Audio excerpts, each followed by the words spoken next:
욥기 35장 9절로 16절 말씀, 구약성경 796면입니다. 욥기 35장 9절로 16절 말씀입니다. 이 말씀을 교독하겠습니다. 사람은 학대가 많음으로 부르짖으며 군주들의 힘에 눌려 소리치나 나를 지으신 하나님은 어디 계시냐고 하며 밤에 노래를 주시는 자가 어디 계시냐고 말하는 자가 없구나. 땅의 짐승들보다도 우리를 더욱 가르치시고 하늘의 새들보다도 우리를 더욱 지혜롭게 하시는 이가 어디 계시냐고 말하는 이도 없구나. 그들이 악인의 교만으로 말미암아 거기에서 부르짖으나 대답하는 자가 없음. 헛된 것은 하나님이 결코 듣지 아니하시며 전능자가 돌아보지 아니하심이라. 하물며 말하기를 하나님은 볼 수 없고 이에 판단하심은 그 앞에 있으니 나는 그를 기다릴 뿐이라 말하는 그들의 거라 하느라. 그러나 지금은 그가 진노하심으로 벌을 주지 아니하셨고 악행을 끝까지 살피지 아니하셨으므로 우리 헛되이 이르러 지식 없는 말을 많이 하는구나. 아멘. 살면서 가장 내 삶이 어두운 때가 언제셨나요? 이 사람과 한번 비교해 보십시오. 결혼식을 앞두고 2번이나 약혼자가 죽어버린 한 남자가 있었습니다. 조셉 스크리븐이라는 아일랜드 청년이었는데요. 첫 번째 약혼자는 결혼식 전날 이 스크리븐을 만나러 오다가 그만 물에 빠져서 익사했습니다. 두 번째 약혼녀는 결혼을 앞두고 폐렴에 걸렸는데 4개월 동안을 투병하다가 그만 또 죽었습니다. 그러니 얼마나 절망이 됐을까요? 결혼식을 앞두고 사랑하는 사람을 2번이나 잃는 일이 쉽지 않잖아요. 이런 상황 속에서 절망에 빠져있던 스크리븐에게 이번에는 멀리 고향에 계신 어머니가 위독하다는 전문이 왔어요. 가야 되잖아요. 지금 같은 경우야 KTX를 타든 어떤 방법으로든 빨리 달려갈 텐데 그 당시는 교통이 용이롭지 않은 1800년대였습니다. 갈 수가 없는 거예요. 그래서 하나님 앞에 무릎 꿇고 기도합니다. 하나님, 저도 힘들지만 우리 어머니가 훨씬 더 힘들고 훨씬 더 외로우실 거예요. 주께서 친히 친구가 되어주사 그 아픈 마음을 위로해 주시고 질병도 치유해 주세요. 저는 이제 나머지 생을 하나님 앞에 드리겠습니다. 그래서 평생을 하나님의 영광과 또 가난하고 연약한 자들을 섬기면서 살아가겠습니다. 그렇게 기도하는데 하나님이 그 마음속에 평안할 길 없는 기쁨과 위로와 평안을 주시는 거예요. 그래서 내 기도를 하나님이 들으셨구나. 그렇게 확신하고는 그는 어머니에게 이제 편지를 쓰는데요. 그 편지에 모든 인생의 죄짐을 다 맡아주시는 우리 주님은 가장 좋은 친구십니다로 시작하는 시를 써서 보내드리고 본인은 서원대로 목회자가 돼서 평생을 작은 교회를 섬기면서 가난한 자, 연약한 자를 위해서 수고했다고 합니다. 그래서 그가 섬기던 마을에는 지금도 가보면 그에 대한 기념비가 기록되어져 있대요. 근데 그가 시를 썼잖아요. 이 시는 찬송가 382장 죄의 짐 맡은 우리 구주라는 제목으로 지금도 우리 곁에 남아 있습니다. 지금까지 살면서 겪으신 가장 어두운 밤이 혹시 이 사람 정도 수준은 되시나요? 우리는 다 연약하기 때문에 시도 때도 없이 그런 감당하기 어려운 인생의 어두운 밤을 경험하게 됩니다. 그러다 보면 그래도 많은 사람들이 밤이 깊으면 곧 새벽이 오잖아. 그렇게 스스로를 위안하면서 어떻게든 한번 빠져나가 보려고 도전하고 노력하는데요. 사실 그게 쉽지 않잖아요. 그런데 그렇게 불안한 인생을 살아가는 사람들과는 다르게 우리 그리스도인들에게는 구원과 회복의 소망이 있는 줄로 믿습니다. 주께서 우리를 구원하시기 위해 십자가에 달려 죽으셨을 뿐 아니라 그 은혜를 고백하고 믿는 자에게는 그 안에 함께 계시면서 우리의 모든 약함과 아픔들을 다 어루만지시고 치유하시고 회복시켜 주시잖아요. 우리의 사정과 형편을 다 아시면서 우리의 연약함을 도우시고 문제도 해결해 주시고 무엇보다 지금도 주님의 보좌 우편에서 우리를 위해 눈물로 간구하고 계시잖아요. 그래서 우리가 아무리 절망 같은 어둠 속에 있어도 이렇게 우리만을 위하시는 주님이 계시기 때문에 오늘 고백한 것처럼 한밤중에도 우리가 노래할 수 있게 되는 줄로 믿습니다. 한밤중에 이런 깊은 어둠 속에 노래할 수 있는 사람은 두 종류가 있습니다. 한 사람은 하나님의 은혜를 깨달은 사람, 또 하나는 아무 생각 없는, 이런 단어 써서 죄송합니다, 미친 사람이에요. 근데 우리는 미친 사람이 아니고 은혜를 아는 사람이잖아요. 그래서 오늘 이 말씀을 대하는 우리 모두가 앞으로 우리가 지금 혹시 당하고 있을지도 모르고 앞으로도 당할지도 모르는 깊은 어둠 속에서도 여기에도 주님이 계신다, 여기서도 주님이 나를 돌아보신다, 그런 믿음을 가지시고 늘 콧노래로 영광 돌릴 수 있는 우리 교회 되시기를 소망합니다. 이렇게 우리를 한밤중에도 노래하게 하시는 하나님은요, 우리에게 귀를 기울이시고 우리를 외면하지 않으시는 분입니다. 오늘 12절에 보니까 그들이 거기서 부르짖었는데 듣는 이가, 대답하는 이가 없다고 말했어요. 여기서 부르짖다라고 번역된 원어는요, 뭔가 지금 간절해서 매달리고 있는 상황을 얘기하거든요. 얼마나 간절하겠습니까? 저는 이 말을 들으면서 갈멜산에서 외치던 바알과 아세라 선지자 850명이 생각이 났어요. 사무엘상 18장에 보면 바알과 아세라 선지자 850명이 갈멜산에서 바알에게 부르짖잖아요. 이른 아침부터 저녁 소재 드릴 시간인 오후 3시 정도까지 칼과 창으로 온 몸을 자해하면서 목이 쉬도록 바알의 이름을 부릅니다. 그런데요, 성경은 그들이 아무리 불러도 그들의 소리를 들어주는 이도 없고 대답해 주는 이도 없다고 했습니다. 얼마나 허탈하고 힘이 들까요? 그들에게 무슨 소망이 있을까요? 만약에 아이가 정말 겁이 나고 무서워서 엄마 불렀는데 엄마가 막 달려와서 도와주면 아이는 안심하겠지만 불러도 엄마가 대답을 안 해주고 자기한테 다가와 주지도 않으면 그 아이는 다시는 엄마를 부르지 않을 거예요. 그리고 그 마음속은 너무나 고통스럽고 절망일 거예요. 바로 이런 상황이 우리가 처할 수 있는 깊은 어둠의 상황이에요. 그런데 한편 이 자리에는요, 여호와의 선지자는 오직 홀로 나만 남았습니다 라고 탄식하는 엘리야도 있었어요.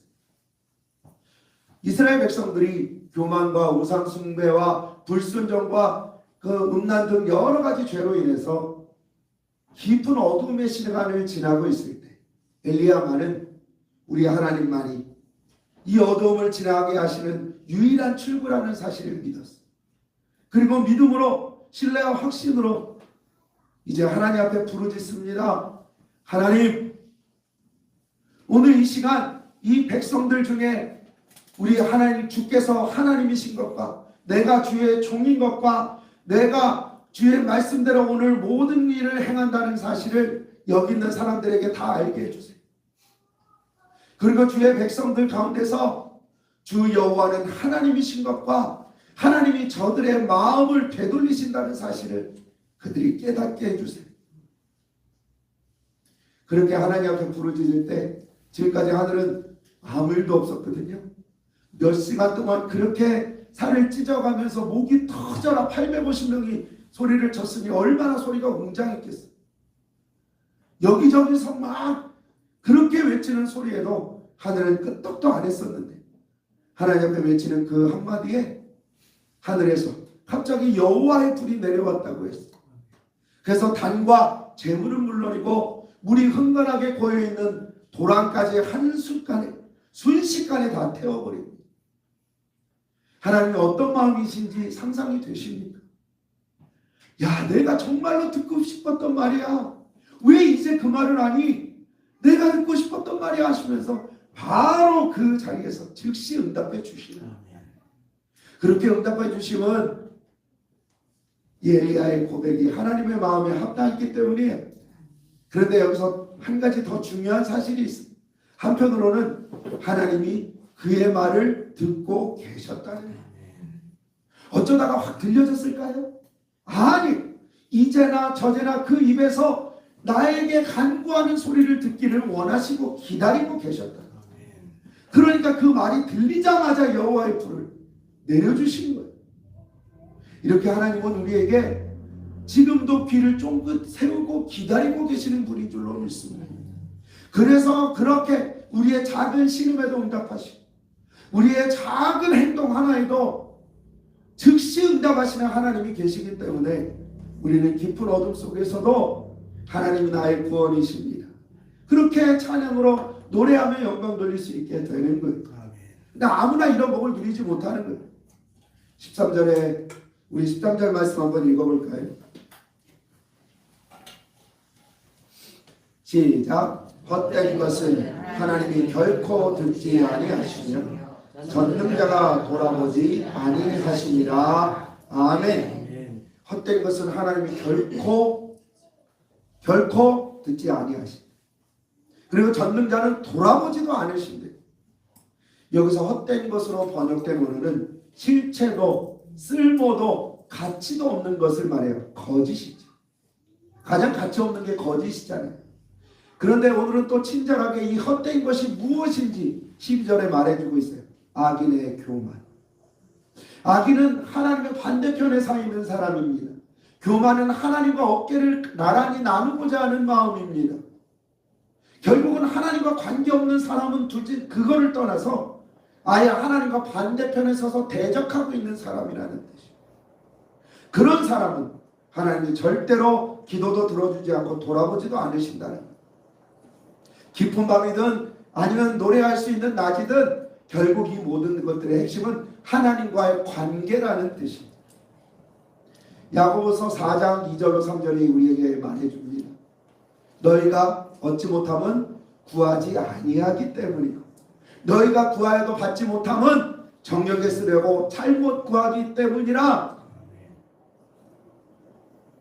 갈멜산에서 자기 몸을 찢으면서 그렇게 몇 시간 동안 죽어라고 외쳐대는 이 바알과 아세라 선지자는 얼마나 갈급했을까요? 얼마나 그 마음이 뜨거웠을까요? 그런데 하나님은 아무리 간절하게 부르짖어도 들어주지 않는 게 있다는 거예요. 악인의 교만, 내가 하나님보다 높다고 생각하는 사람, 자기 의와 영광과 자기의 유익만을 위해서 하나님 앞에 간구하면 아무리 간절하게 구해요. 하나님 절대로 듣지 않으세요. 심지어 돌아보지도 않으세요. 그런데요, 엘리야의 기도의 크기가 과연 어땠을까요? 이들은 몇 시간 동안 부르짖었는데 엘리야의 기도 시간은 얼마나 됐을까요? 성경에 우리는 나온 대로 그대로만 믿으니까 이 말씀 외치는데 불과 저는 1분도 안 걸렸을 거라고 생각하거든요. 그리고 그것도 막 하늘에 외치는 크게 막 소리 지르는 것보다 하나님 앞에 자기 마음을 실어서 고백했습니다. 생각보다 이 옆에서 방금 전까지 외치던 바알과 아세라 선지자들의 소리와는 비교도 안 되는 작은 소리였을 거예요. 그런데 그 큰 소리는 하나님이 귀를 닫으셨지만 그 작은 소리에는 하나님이 귀를 기울이고 계셨다. 하나님은요 아무의 기도나 들어주지 않으세요. 하나님 앞에 관계가 온전히 회복되어진 사람의 마음을 하나님이 들어주시고 돌아보시고 응답해 주시는 거예요. 그렇다고 하나님이 어떤 이는 돌아보고 어떤 이는 안 돌아보고 그러신다는 뜻은 아니에요. 다 돌아보고 다 귀를 기울이고 계시는 거예요. 그러나 악인의 교만이라는 말처럼 하나님과의 관계가 엉망이 되어지는 사람은요, 하나님은 귀를 닫으시는 거예요. 더 이상 듣지 않으시는 거예요. 그러나 아무리 연약하더라도 아무리 부족하더라도 하나님의 역사하심을 믿고 겸손하게 나아가는 자에게는 반드시 그에게 응답해 주시는 줄로 믿습니다. 요한일서 1장 7절에 보면 주께서 빛 가운데 행하신 것 같이 우리도 빛 가운데 행하면 우리가 서로 사귐이 있다고 했어요. 여기서 우리는 우리 스스로 우리 서로를 이야기하는 게 아니라 이미 빛 가운데 계신 주님과 우리가 서로 사귐이 있게 된다는 뜻이에요. 여기서 주님이 우리를 그 깊은 어둠 가운데서도 노래하게 하실 수 있는 이유가 있어요. 주님은 이미 빛이시니까. 한 점의 어둠도 없고 회전하는 그림자도 없으신 완전한 빛이시니까 그 빛이 아무리 우리가 어둠 가운데 있어도 그 빛이 우리 안에 있기만 하면 모든 어둠은 물러가고 우리 안에 모든 것이 회복되어지는 줄로 믿어요. 그래서 우리는 감사함으로 고백하게 되는 거예요. 주님은 우리 발에 등불이요 길에 빛이 되어주신다고 주의 말씀이 우리 안에 고백하고 있잖아요. 우리는 어떤 이유든 스스로 자꾸 그런 어둠 속으로 나아갑니다. 그리고 그 많은 이유 중에 가장 무서운 죄가 하나님과 멀어지는 죄. 더 이상 하나님을 신뢰하고 확신하지 않는 죄. 그렇게 어둠 가운데 있어도 점점 그렇게 어둠 가운데 빠져들어가도 다시 빛이신 주님께로 돌아서기만 하면 주님은 그 빛을 우리 안에 비추시고 우리 안에 역사하시고 우리 안에 사귐이 있는 우리 안에 임재하여 주시어서 우리의 모든 어둠을 밝혀주시는 줄로 믿어요. 그래서 예수 믿는 자들이 날마다 콧노래 부르면서 살게 되는 거예요. 우리가 은혜 많이 누리고 하나님 앞에 기쁜 삶을 살아갈 때 우리의 특징이 있죠. 저절로 찬송가가 콧노래로 나와요. 나도 모르게 막 찬송하고 있어요. 제가 3주 전인가 아주 놀라운 일을 봤어요. 와, 역시 믿음 안에 자라나는 아이는 다르구나. 밥을 먹는데 시은이가 흥얼흥얼하고 있어요. 가사도 뭔 말인지 하나도 못 알아듣겠어요. 그런데 그 가사가 놀랍게도 찬송가였어요. 저 아이가 어디서 찬송가를 배웠을까요? 권차님이 아주 날마다 찬송가를 들려주나 봐요. 그런데요, 저 아이가 알고 한 게 아니라 그 마음속에서 자기가 생각나는 그 멜로디를 한 게 찬양인 거예요. 마찬가지예요. 어둠에 있는 자는 탄식하고 불명하고 원성을 터뜨릴 수밖에 없지만 빛이신 주님 안에 거하는 자는 기쁨으로 찬양할 수밖에 없는 거예요. 그 속에서 은혜를 고백하게 되는 거예요. 그 곡조 있는 찬송가 안에도 하나님 앞에 고백하는 모든 기도와 찬양이 하나님 앞에 아름다운 노래가 되는 거예요. 그렇게 하나님은 우리 안에 기쁨의 노래를 하게 해주시려고 우리에게 늘 귀를 기울여 계시고 우리를 외면하지 않아 주시는 거예요. 그런 주님을 믿고 빛이신 주님께로 더 힘써 나아가서 주님과 사귐이 있는 우리에게 되시기를 소망합니다. 그리고 우리를 한밤중에도 노래하게 하시는 하나님은요, 우리를 긍휼히 여기시고 또 길이 참고 기다려 주시는 분이에요. 시편 103편 8절에 보니까 주 여호와는 긍휼이 많으시고 은혜로우시며 노하기를 더디하시고 인자가 풍요로우시도다 풍부하시도다 고백하고 있어요. 다윗의 고백입니다. 그런데 이런 고백을 하는 다윗이요, 사실은 음란과 교만의 죄로 말미암아 스스로 몹시나 얻은 그런 깊은 밤 속으로 들어간 적이 있었잖아요. 그런데요, 거룩하신 하나님 앞에서는요, 어떤 죄도 용납될 수 없습니다. 그런데 그가 지은 죄는 다른 죄도 아니고 고만과 음란의 죄예요. 우리 고난주간의 죄에 대해서 다루면서 교만이 또 음란이 어떤 죄인지 말씀을 드렸어요. 교만은 원수 마귀로부터 비롯된 가장 오래되고 가장 끈질기고 가장 근본적인 죄. 무엇보다 가장 무서운 죄는 하나님과 함께 오히려 하나님보다 더 높아지려고 하는 죄이기 때문에 그래요. 그리고 음란은 마음이 갈라지는 거예요. 그리고 몸으로도 마음으로도 쾌락을 추구하는 죄. 그래서 이 음란죄는요, 하나님이 수군되는 죄와 더불어서 사형에 해당한다고 말씀하신 무서운 죄. 그러면 아무 죄도 어떤 죄도 용납하실 수 없는 하나님이라면 다른 죄도 아니고 이 교만과 음란이라는 이 중죄를 지은 이 다윗의 생명을 그대로 거두시는 게 맞잖아요. 근데 하나님은요, 생명을 바로 거두시는 게 아니라 오히려 그에게 기회를 주셨어요.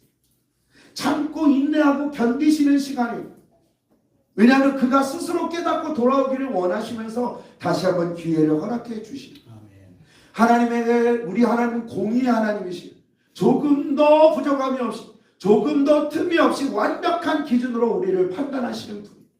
그러나 그 공의를 이기는 힘이 딱 하나 있습니다. 긍휼과 사랑이에요.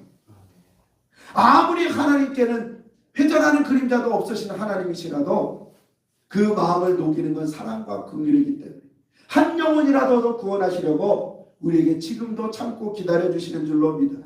바로 이 다윗에게도 그렇게 참고 기다리시며 그가 회복할 시간을 주셨어요. 사무엘하 12장에 보면 밧세바를 취한 다윗에게 하나님이 나단 선지자를 보내서 책망하시는데 그 책망 속에 다윗이 자기 죄를 깨닫고 고백합니다. 그러자 하나님이 즉시 그에게 말씀하시죠. 내 죄를 용서했다. 너는 죽지 않는다. 그런데요, 이게 끝이 아니었어요. 우리가 못을 박았다가 뽑으면 못은 없어지지만 흔적이 남잖아요. 우리가 죄를 지으면 하나님 앞에 용서받지만 그 죄책은 남는 거예요. 근데 하나님은 다윗에게 죄책을 지게 하신 게 아니라 태어난 그 아들에게 죄책을 지게 하셨어요. 아이에게. 그 말을 들은 다윗은요, 일주일간 하나님 앞에 나아가 금식하며 통곡합니다. 무엇을 통곡했을까요? 하나님, 이왕 용서해 주시려면 이 아이도 낫게 해주시지. 이 아이가 무슨 죄가 있다고 하나님 너무하십니다. 그렇게 기도했을까요? 이 아이를 살려달라고 기도했을까요? 저는 그런 기도는 아니었을 거라고 생각합니다. 일주일 내내 아무것도 입에 대지 않고 그는 하나님 앞에 이렇게 기도했을 겁니다. 하나님, 내 죄를 용서해 주세요.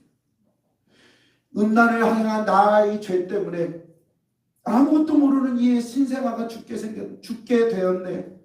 하나님, 그를 죽게 만든 내 죄를 용서해 주시고 내가 다시는 이런 죄를 범하지 아니하도록 하나님 나를 새롭게 해주세요.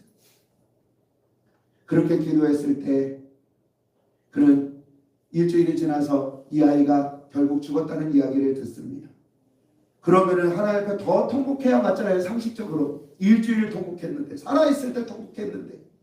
그런데요, 그는 그 말을 듣자마자 일상을 회복합니다. 왜냐하면 그 시간이, 이게 이 사람이 뭐 사이코패스라서 그런 게 아니에요. 이 시간이 그에게는 죄를 지은 입장에서는 더없이 어두운 시간이었지만 하나님 보실 때는 그 어둠 속에서 그를 건져내시려고 기다리시는 인내의 시간이셨던 거예요. 그 속에서 그는 하나님 앞에 자기 죄를 온전히 돌아보고 회개하며 진심으로 회개하며 돌아섰기 때문에 하나님이 그를 용납해 주시고 그도 다 끊어내고 일상으로 돌아갈 수 있었던 거예요.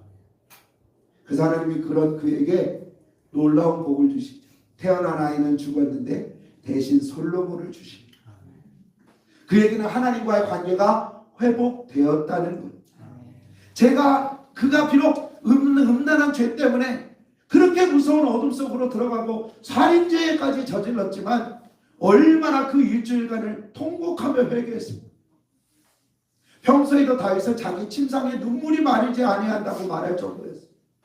그런데도 집중해서 자기 자신을 내려놓고 음식만 끄는 게 아니라 자기의 생명을 하나님 앞에 걸고 그 가난한 심령이 되기 위해서 그는 하나님 앞에 부르짖는 시간이요. 그 인내의 시간 속에 그는 하나님의 뜻대로 회복되어진 줄로 믿습니다. 솔로몬이 바로 그 증거예요. 그런데 세월이 지나서 사무엘하 12장에 보니까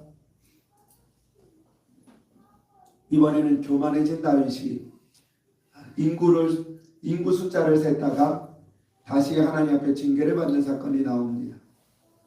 이번에는 하나님은 갓 선지자를 그에게 보내셔서 너 셋 중에 하나를 택해라 말씀하세요. 하나는 이스라엘 땅에 7년 동안 기근이 드는 것. 두 번째는 다윗이 대적에게 3달 동안 쫓겨다니는 것.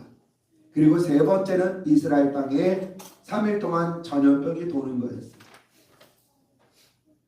하나님은 이 다윗에게 왜 3가지 선택권을 주셨을까요?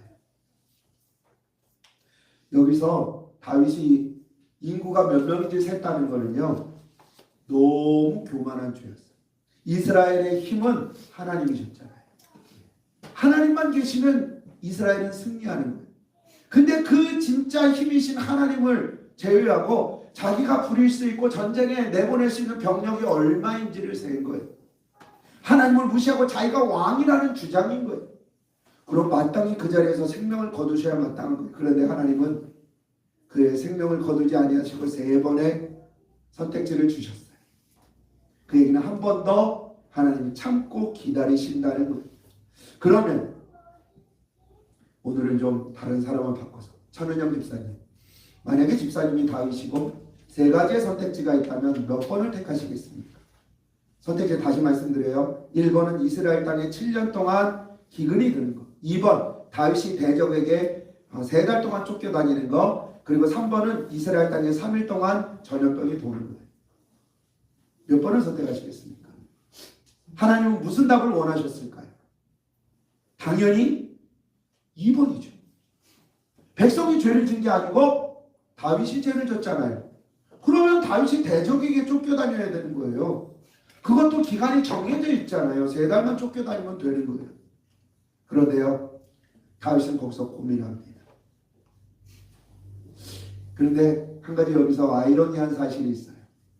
사무엘하 24장에 보면 다윗이 인구를 세고 나서 하나님 앞에 내가 잘못했다는 걸 깨닫고 회개하기 시작해요. 분명히 회개했거든요.